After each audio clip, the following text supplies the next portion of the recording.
सगळ्यांना माहिती आहे की माझ्या मिस्टरांची डेथ झाली आहे 6 महिन्याच्या पहिले.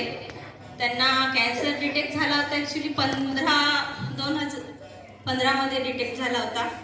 पण महाराजांनी एवढी कृपा केली की माझ्या पोरांना मोठं होऊ दिलं. म्हणजे आज 8 वर्ष त्यांनी काढले.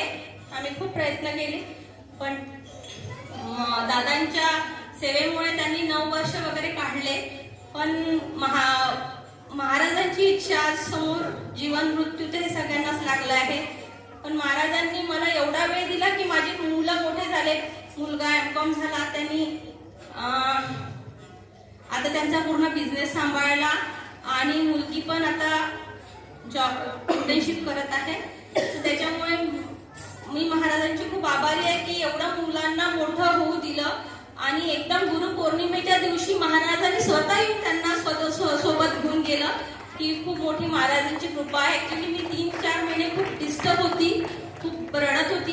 कंटिन्यू महाराज जेव्हाही पूजा करायची, स्वयंपाक करायची, फक्त रडत होती की महाराज तुम्ही असं का बरं केलं. पण कधी कधी पिक्चर आठवते तो देऊळ बंद, आणि त्याच्यामध्ये महाराज म्हणतात की जन्ममृत्यूच्या फेऱ्यामध्ये लुडबुड करण्याची परवानगी ही देवालाही नसते. मग मी स्वतःला खूप सावरलं आणि माझ्या मिस्टरांनी पॉलिसी काढली होती LIC ची, आणि त्याला फक्त 1.5 वर्ष झालं होतं.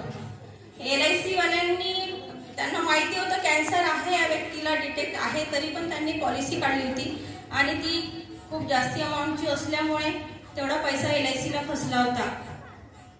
आणि मी म्हटलं महाराजांना, महाराज त्यांनी एवढे पैसे भरले आणि अर्ली केसचे पैसे लवकर मिळत नाही. 3 पॉलिसी होत्या, त्या 3ही अर्ली केसवाल्या होत्या आणि ते पॉलिसीचे पैसे फसले होते. मग मी महाराजांना चरणी प्रार्थना केली. महाराज म्हटलं मला माहितीच नव्हतं ते पैसे भरले म्हणून. आणि मी माझ्या दिरांना म्हटलं, त्यांनीच त्या पॉलिसी काढल्या होत्या. मी म्हटलं आता कसं करायचं, म्हटलं यांची तब्येत, आता तर पैसे गेले म्हटलं, कारण की अर्ली केसचे पैसे मिळायला खूप वेळ लागते. तर त्यामुळे ठीक आहे म्हणे आपण सबमिट करून देऊ म्हणे, बघू म्हणे काय होते तर म्हणे. तर त्यांनी त्या पॉलिस्या त्यांना त्याच्या मागे लागू आता नोव्हेंबरमध्ये त्यांनी त्या पॉलिसी सबमिट केल्या. ऑक्टोबरच्या 25ला त्यांनी पॉलिसी सबमिट केल्या. मी महाराजांना म्हटलं महाराज माझे पैसे निघू द्या, मी फुलाची पाकळी तरी आपलं जे केंद्र आहे नवीन बनत आहे तिथे अर्पण करी. तर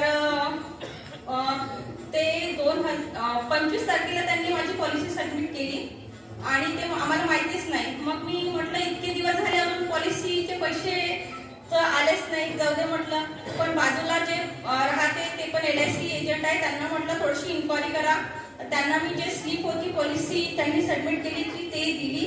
तर त्यांना म्हटलं इन्क्वायरी करा. किती दिवस झाले तर येतच नव्हतं. मग दत्त जयंतीच्या दिवशी आदल्या दिवशी त्यांनी मला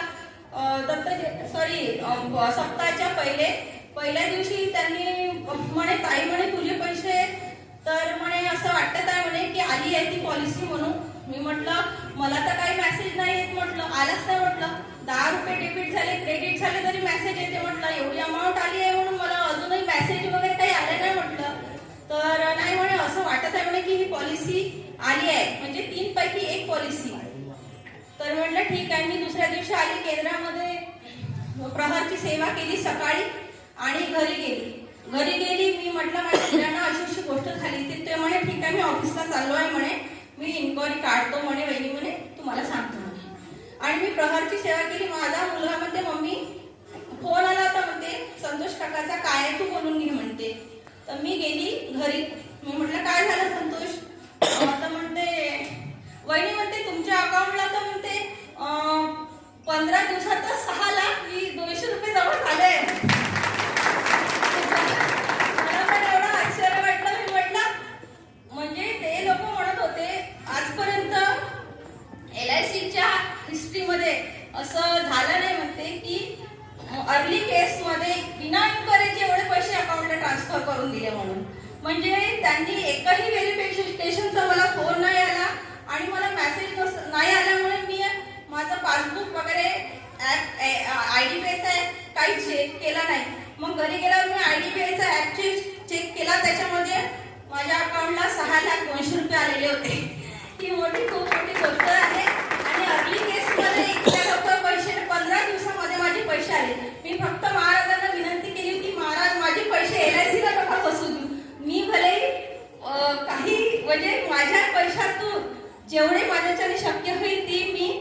महाराजांच्या नवीन केंद्रासाठी ते हा खूप मोठा अनुभव आहे आणि एवढी मोठी आपल्या केंद्रामध्ये जे सेवेकरी येत आहे आम्ही खूप दिवसापासून येत आहोत. जेव्हापासून नवीन केंद्र आहे फक्त आमच्या केंद्रामध्ये 5-6 सेवेकरी होते आणि आमची कंडिशन अशी होती आमच्या केंद्राची की आरती घ्यायला सुद्धा कोणी तयार नव्हतं.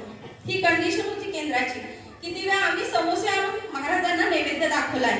ही एवढी मोठी जी जनसंख्या दिसत आहे ही फक्त दादांच्या मार्गदर्शनाची आणि त्यांच्या मार्गदर्शनातून जे लोकांना फायदा होत आहे. जेव्हा आम्हाला आठवते दादांचा मला फोन आला होता बेलदार नगर केंद्रामध्ये, ताई तुम्ही लवकर केंद्रात या. म्हटलं काय झालं? एकदम मन उदास होतं दादाचं आणि कल्पना ताईकडे बसले होते. दादा एवढे रडले होते की म्हणजे आम्हाला त्यांचं रडणं पाहणं होतं. इतके दादा रडले होते की आपल्याला आता आपण कुठे जायचं. पण देव आपल्याला वाऱ्यावर नाही सोडलं. महाराजांनी आपल्याला हे केंद्र दिलं आणि आता आपलं मोठं केंद्र बनत आहे. ही खूप मोठी गोष्ट आहे. आणि आता ही कंडिशन आहे की नागपुरात सगळ्यात जास्त प्रशंसा जर होत असेल तर विनम्र केंद्राची आहे. दुसऱ्या केंद्रात जाऊन पहा, तुम्हाला एवढं मार्गदर्शन दादा 11 वाजतापासून 5-6 वाजेपर्यंत कंटिन्यू मागे बसले राहते.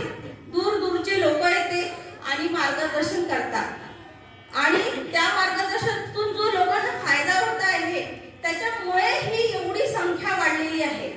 तर माझं हेच आहे की ज्याप्रमाणे आपण दादांना इथे साथ दिली तशीच दादांना आपण नवीन केंद्र जिथे बनत आहे इथे तर आपण सेवेकरी झालेच. हे तर 100% हे आयुष्यभर हे सेवेकरी महाराजांच्या सेवेत राहणार आहे. पण आता आपल्याला नवीन जागे जाऊन आपल्याला महाराजांची सेवेकरी तयार करायची आहे आणि तिथे पण लोकांचे जे दुःख आहे. आता बेलदार नगर मध्ये जेव्हा नवीन केंद्र आलं होतं तेव्हा असं वाटत होतं की हे जे बेलदार नगरचे लोक आहे हे खूप दुःखी होते. त्यांना महाराज कोण आहे हे माहीतच नव्हतं.